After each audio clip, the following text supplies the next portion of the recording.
welcome.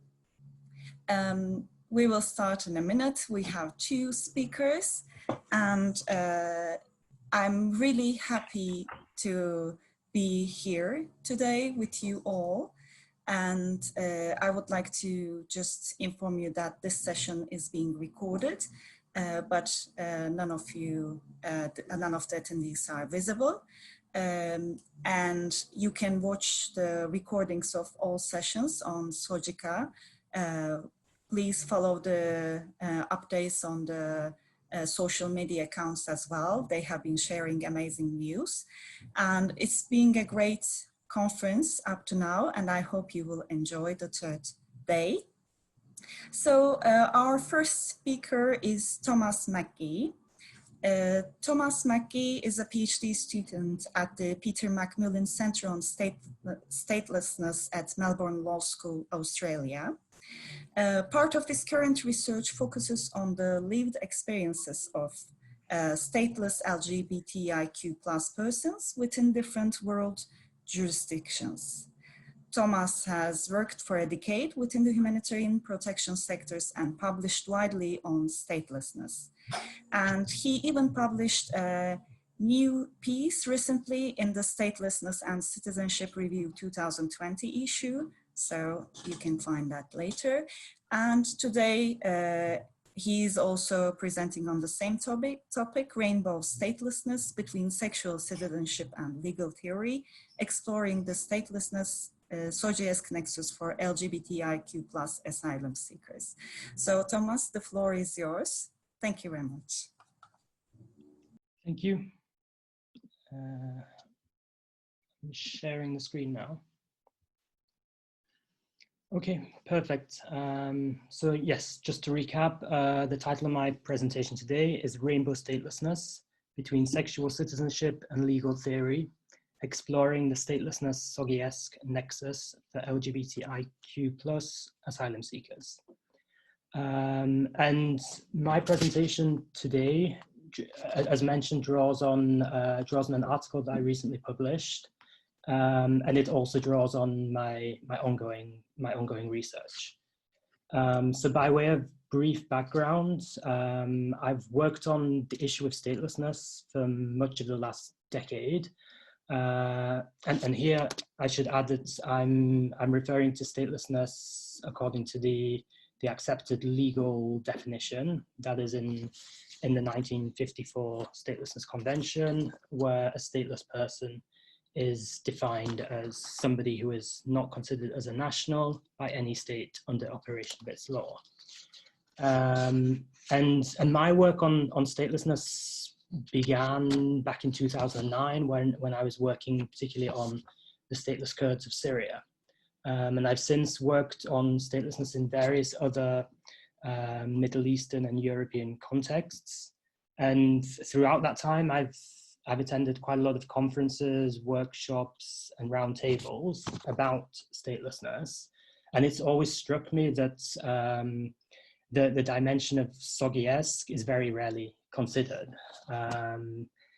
So many times it's barely mentioned at all, and then the rare times that it is mentioned or does get some consideration, it's often been framed in the context of an open question. So is there a nexus between statelessness and SOGIESC? And often people have presumed that there should be, given that the UN's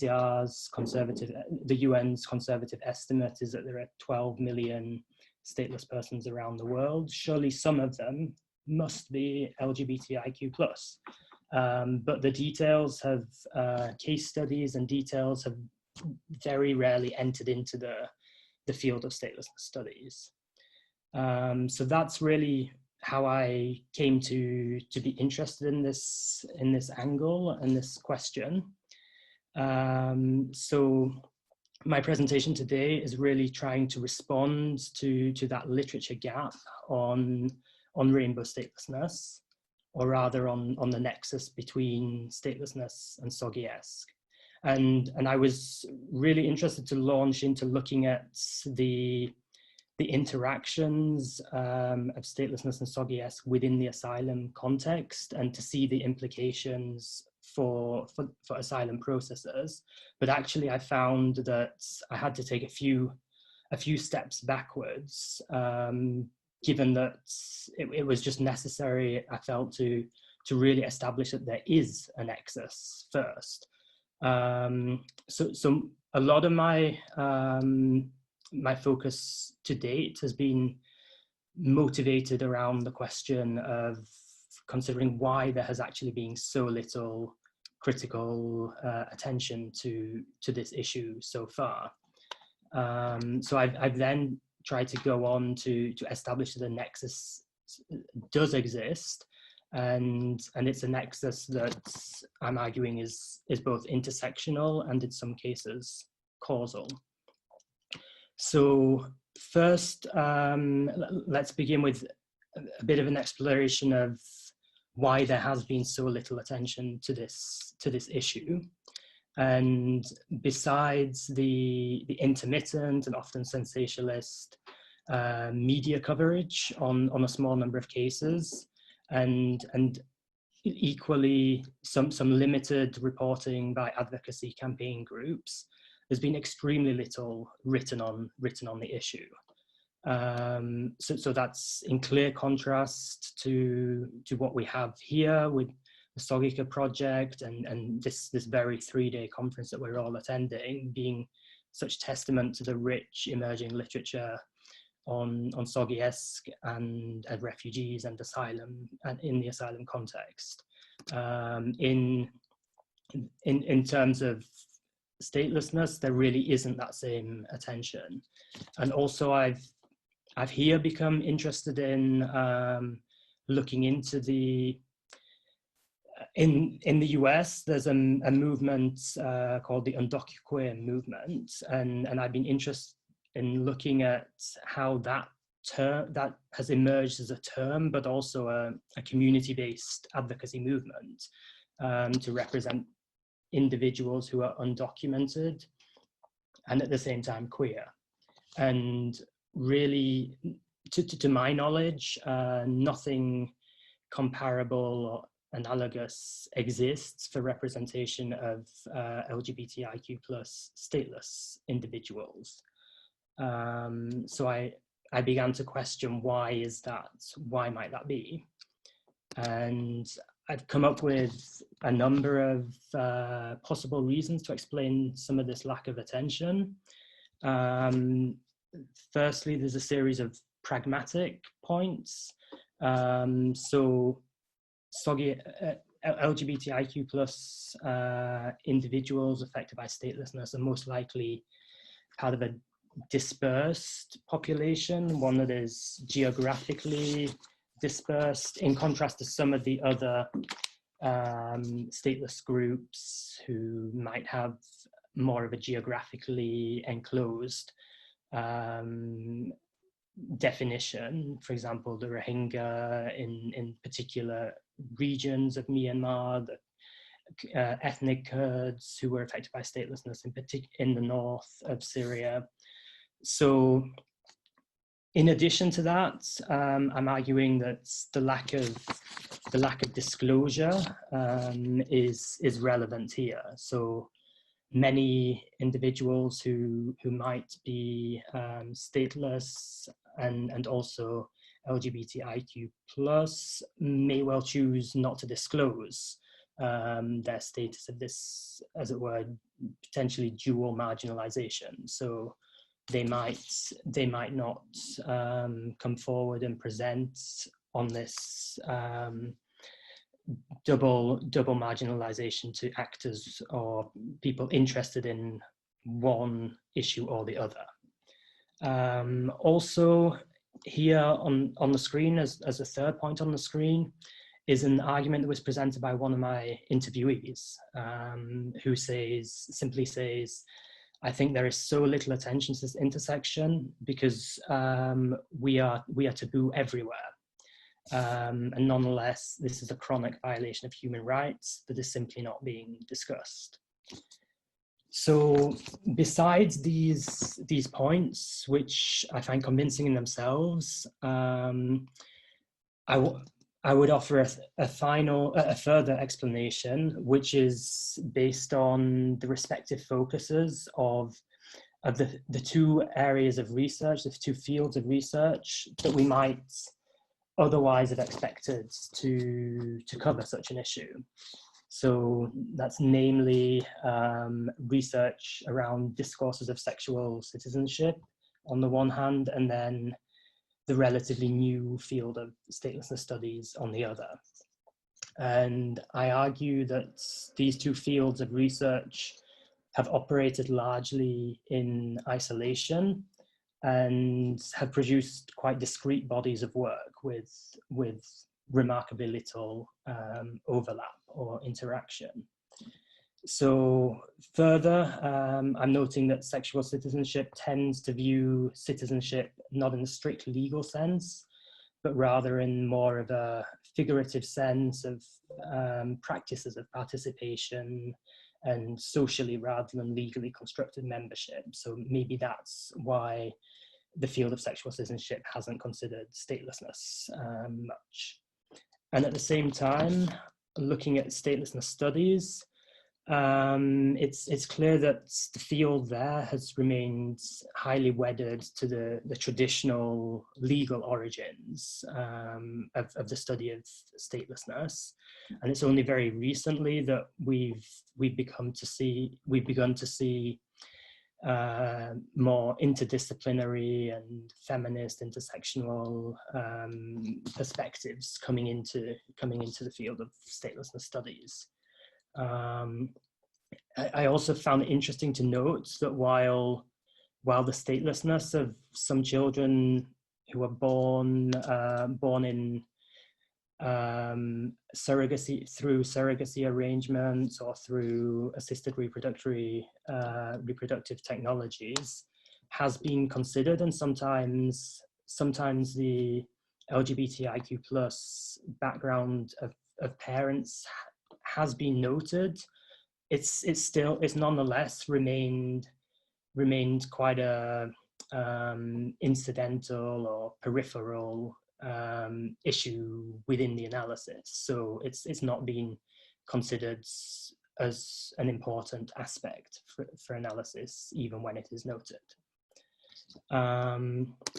So within my research, firstly, I want to emphasize that what I've come across is that there are, as a single researcher, I'd managed to identify cases of the Soggy-esque statelessness nexus across the world's continents, which suggests that it is widespread as a phenomenon.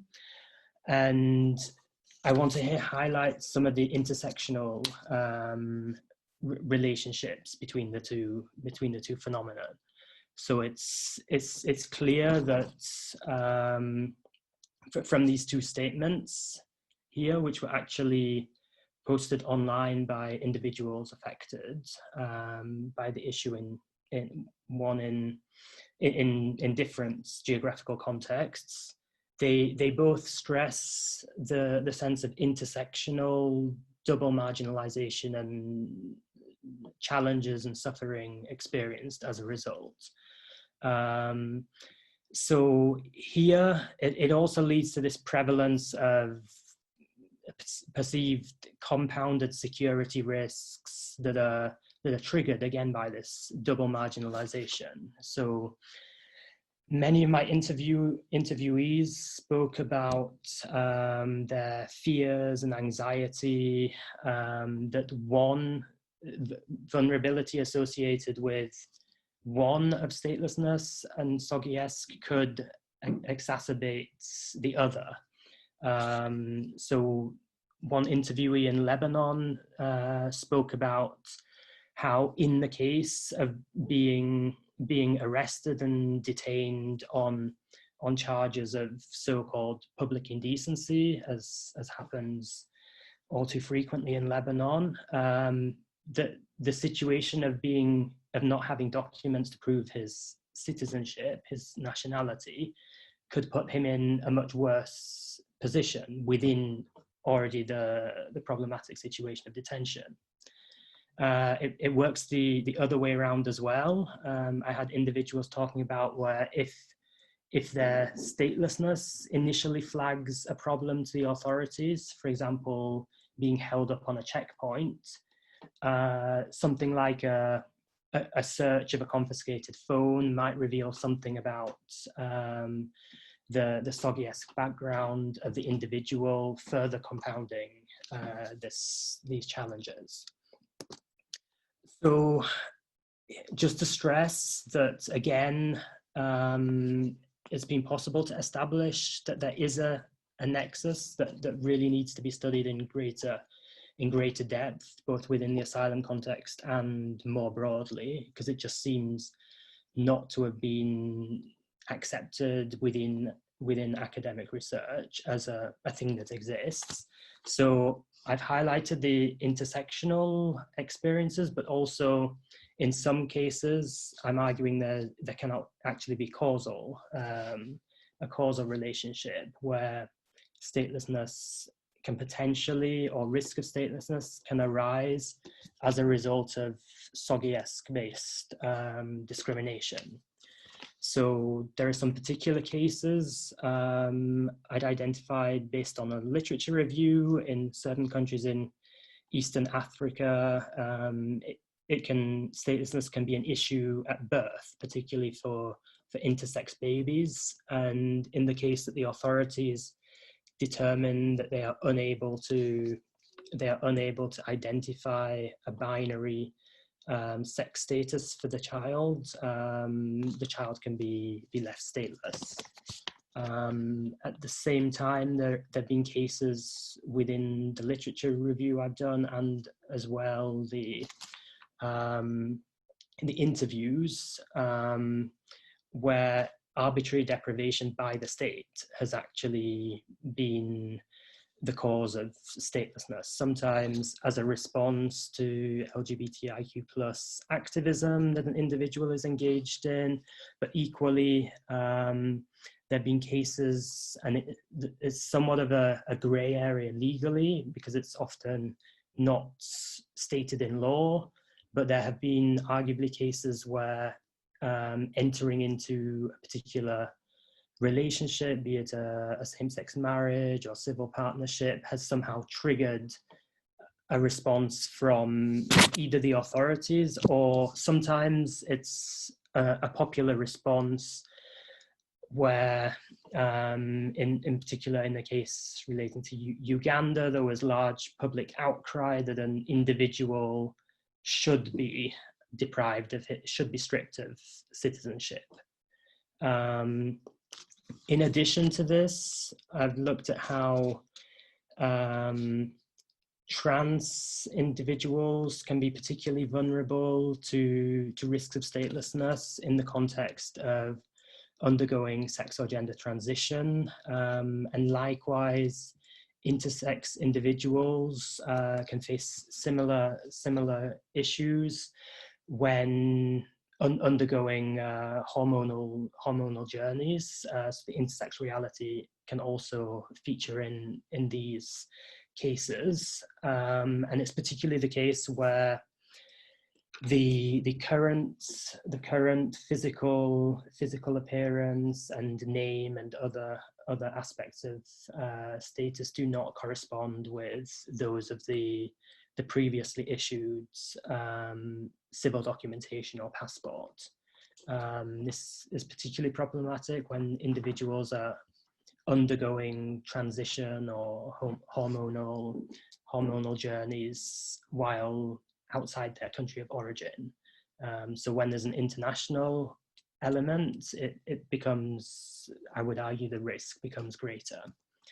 And I've seen further within this context cases where individuals in this LGBTIQ+ individuals have actually sometimes resorted to renouncing their own citizenship as something of a protection mechanism to avoid deportation to a country to their generally their country of origin, where they may already have been persecuted based on SOGI-esque grounds. So a final aspect, which I feel is less relevant when we're looking at the asylum context, but is the risk of statelessness for children born within rainbow families, given the patchwork of recognition, non-recognition of certain forms of surrogacy or forms of artificial reproductive technologies. And yeah, so I've argued that the situation in general is made much more complicated by the variation of legislation across different jurisdictions internationally. And the more different legislations and jurisdictions are in play, the more complicated it can often get, and there emerge these grey areas where, so for instance, is an individual who cannot benefit from their citizenship because they don't match the image, are they considered stateless, or is the passport still valid when it corresponds to a different name and a different physical appearance? Also the patchwork of recognition, non-recognition in terms of LGBTIQ plus realities, looking at both sex gender transition under legal as it's legally permitted or otherwise, and then also the legal status of different relationships such as marriage, same-sex partnership, I would say further complicates the issue. And within the asylum procedures particularly, several of my interviewees ended up talking about how the two things coming together, the SOGI-esque, the LGBTIQ plus identity together with their statelessness, often they found was confusing for officials. And we should note here that both separately, both statelessness and SOGI-esque are notoriously misidentified or misunderstood within asylum procedures generally. One major challenge when I was doing this research, and it's been very exploratory and scoping in nature, because I could find almost nothing within in terms of relevant case law within the databases that I was looking at.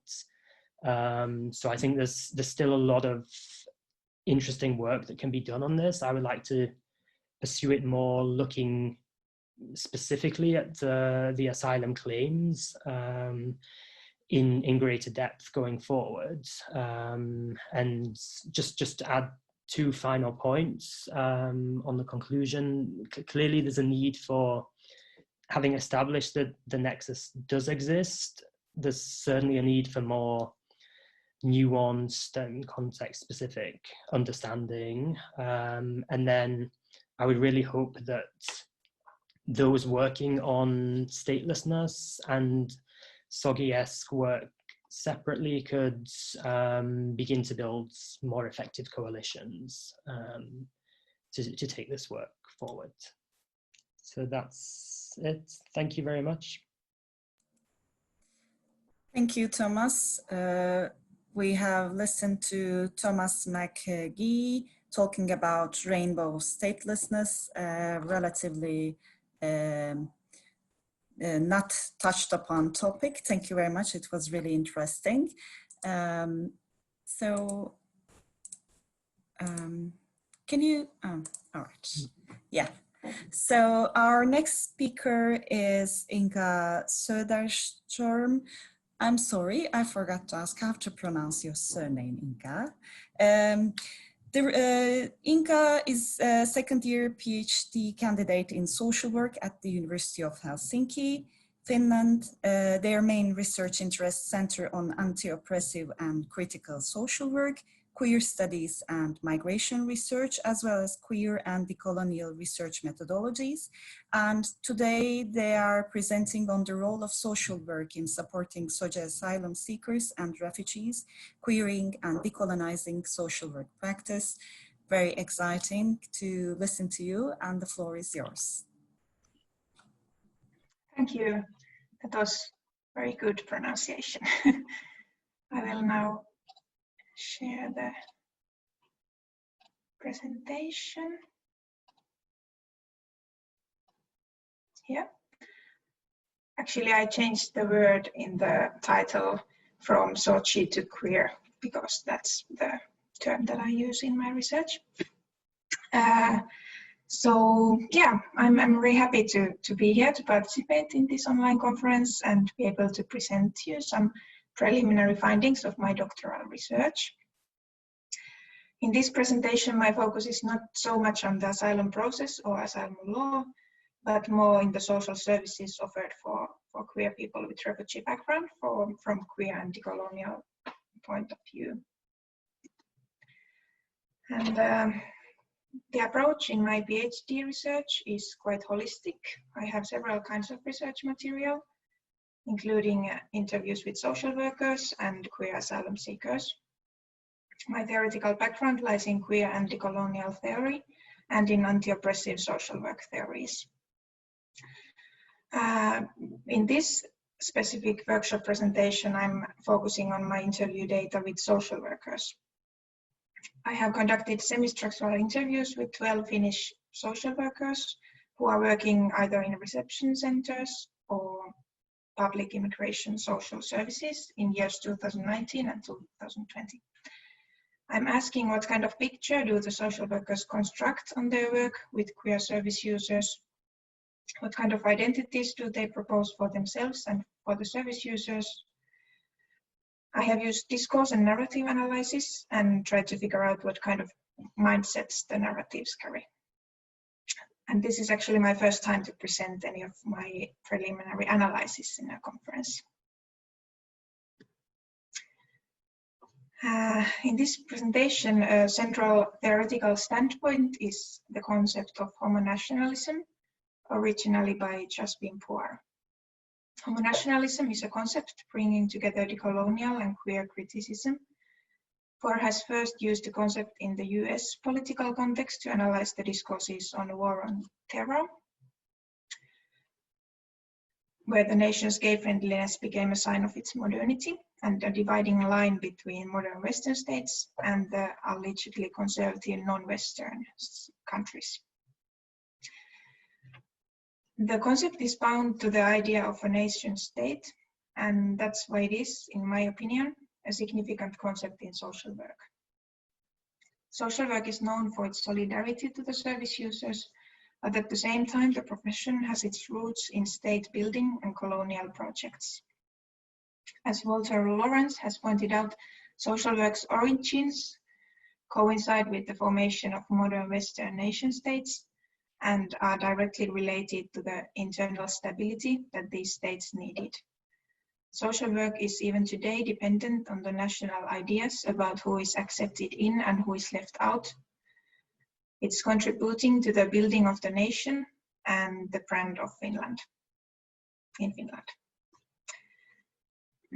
Regardless of its colonial and nationalist history, social work's controversial relationship to the nation state and the colonial legacies inside the profession are not reflected on enough, at least not in Finland. This leads to a situation where social workers are unconsciously reproducing oppressive structures without being able or motivated to actively deconstruct them. I argue that the social work discourse that I'm going to present to you next is one example on this. In my interviews, while describing their work, social workers construct a normative story of a queer asylum seeker that I call development narrative.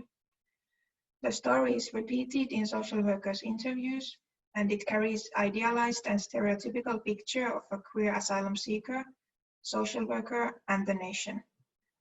It can be considered as a discourse, as a way to understand the issue and speak about it.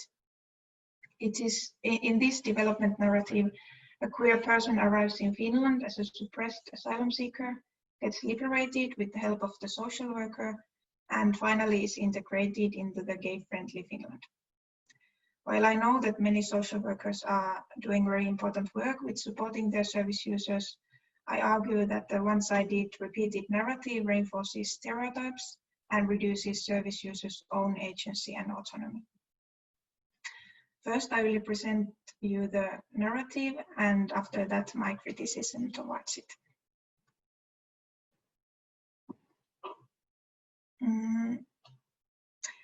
The normative story begins when the queer asylum seeker arrives in Finland and meets the social worker for the first time. At this point, the service user is described as vulnerable, fragile, and lonely. They are closeted with their queer identity because before meeting social worker, they didn't have anybody to talk to about their queerness. They don't know how to verbalize their experience because they are not familiar with the Western LGBTQI concepts. That's why their identity is portrayed as incomplete and the whole personality a bit childlike, not quite adult yet. The understanding of the starting point of the story is described in the following citation by a social worker working in a reception center.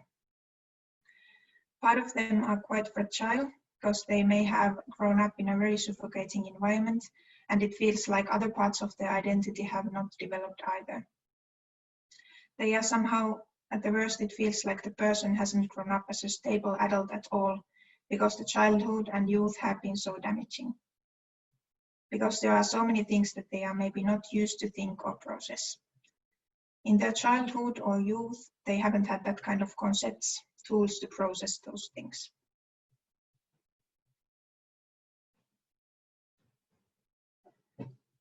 After the beginning, the service user, the development narrative evolves while the relationship between the social worker and the service user gets deeper. The queer person is in the process of growing adult and growing whole. Their previous unfinished self is becoming complete.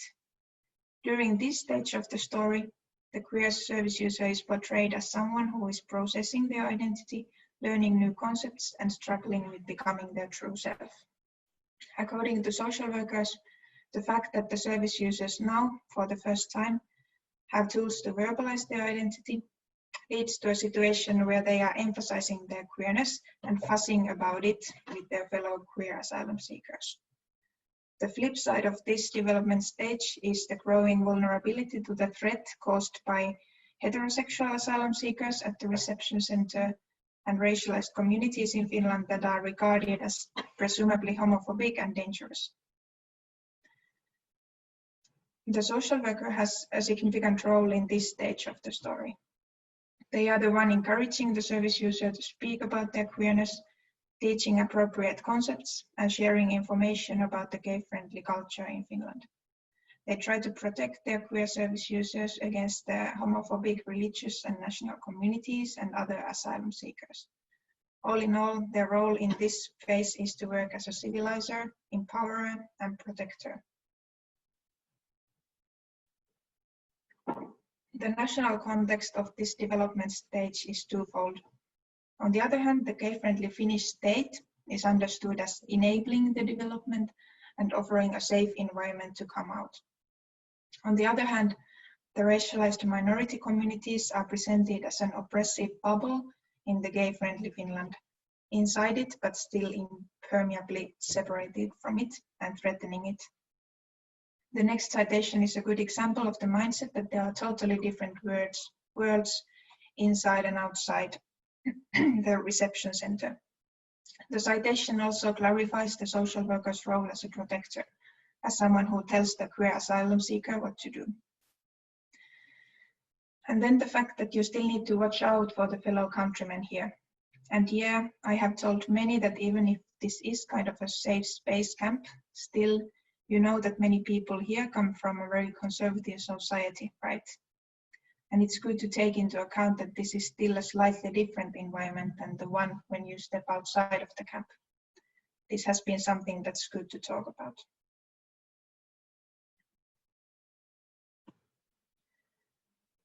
According to the social work development narrative, what is the happy ending then? Some goals that are presented for the queer service users are that they would become themselves, have strong identity, feel no more shame, speak about their sexual identity openly and bravely, and be able to verbalize their experiences. They would at best find tolerable Finnish friends, participate in Pride March, and get married. According to social workers, all this would require that they take distance from their religious and national communities or totally abandon them. At the same time, social workers are also idealizing a situation where the person no more needs to speak about their identity. It seems like in an ideal situation, the person is open about their queerness without speaking about it or fussing about it. Underlining one's queerness is understood as incompleteness, as a sign of a process that is not yet finished. I find this contradictory and reinforcing heteronormativity. It also encompasses a false idea that the identity building can be complete at some point. In the next citation, a social worker working in reception center describes the shift from queer asylum seekers' harmful and even disabling fussing about their identity to a situation where they have more energy left for other important things. You don't need to fuss about the identity all the time, but just like next we deal with these Finnish lessons, you go to study, you go to work, these kinds of things. But while I'm speaking, I'm also thinking that it can be so that when people arrive here, they are in a stage where they have space and possibility to think about their identity, and that's why they may tend to fuss about it for some time. And now we have clients who have been here since the day we started, and they are still here, so their situation has already turned out towards normal, or something like that. I don't know if you understand what I mean. Like the fussing is now behind, and I am here and I want to act.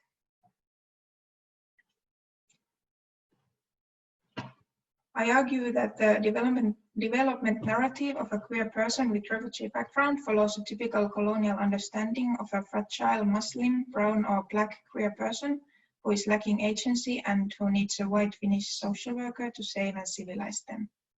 In consequence of the same pattern, the countries of origin, usually referring to Middle Eastern or African countries, as well as the straight people who have moved from these countries to Finland, are presented as incontestably backward, barbarian, and intolerant.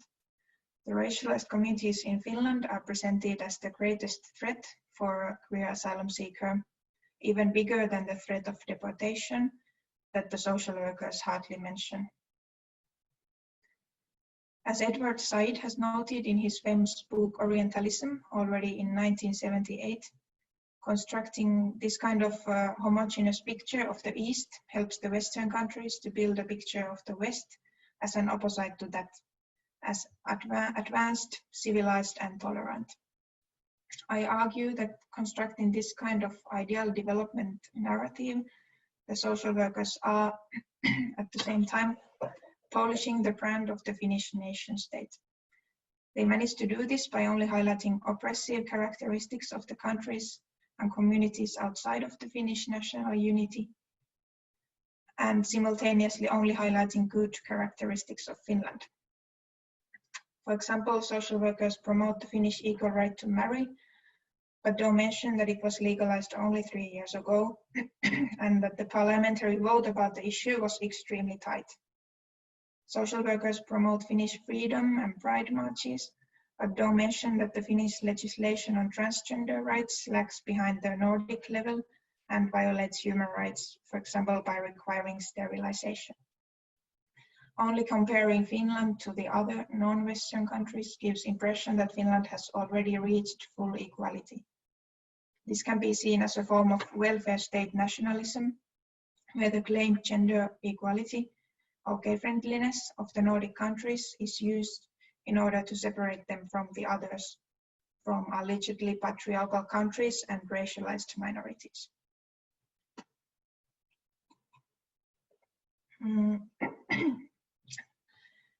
The development narrative presents the racialized communities and straight asylum seekers in Finland as a homophobic bubble that is constructed as essentially other in relation to the rest of Finland.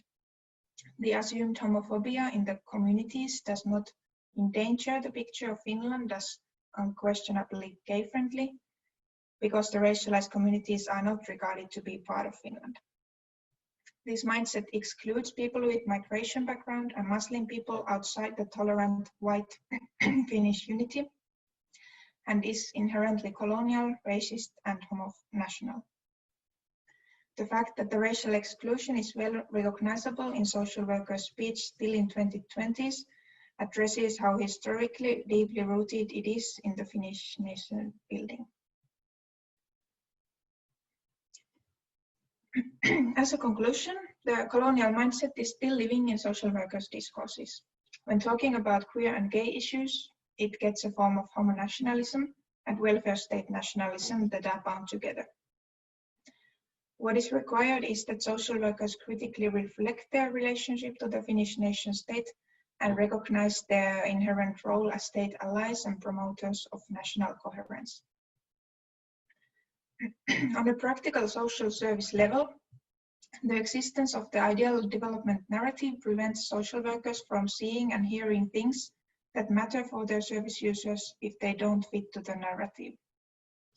This reduces service users' own agency and autonomy over things that they find important in relation to social work. In my interviews with queer asylum seekers, they told me many things that do not fit to the narrative. For example, they told me how they miss their home country and their family, even if all the family members wouldn't have accepted their queerness. They told me about the queer underground culture and LGBTQ organizations in their home countries that they were part of. They told me about racist comments and looks that they have faced in Finland and how it makes them feel like they don't belong here.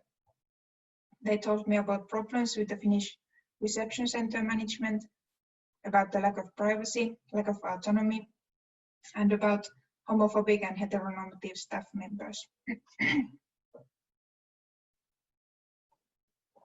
They also told me about social workers who didn't manage to support and protect them, who didn't intervene in the bullying and death threats in reception centers, didn't listen to their own service needs, or give them appointments. Those all were things that social workers hardly ever mentioned in the interviews, or if they did, they were very careful and gentle with their critique towards the system. In the interviews, the queer asylum seekers stressed how important it is that the social workers would really listen to them, try to understand them, and hear their own service needs. They wished that the social workers would be soft and caring towards them, feel equal like a friend, and do something concrete to help. In consistency with the service user interviews, I suggest cultural humility as one way to respond to queer asylum seekers' service needs and resist colonial and normative discourses. It's an approach introduced by Melanie Tervalon and Chan Murray Garcia that emphasizes deep and genuine listening of the service user, staying open to diversity and different service paths, and lifelong learning of the professional. Cultural humility includes reflecting critically one's own positionings, acknowledging the structural oppression in the society, and taking action against it. Cultural humility is an anti-oppressive approach, and it would provide important tools for social workers to take a critical stand against their colonial and nationalist roots and strengthen their solidarity towards their service users and not the nation state. Yes, and here are some references. Thank you for listening. Thank you very much, Inka. This was a very interesting presentation on the role of social work in supporting queer asylum seekers. As a scholar of social work, I'm very excited and looking forward to ask questions after yours. I thank both of the speakers, Inka and Thomas, and our facilitator, Rose Garden. the Q&A section of this panel will not be recorded.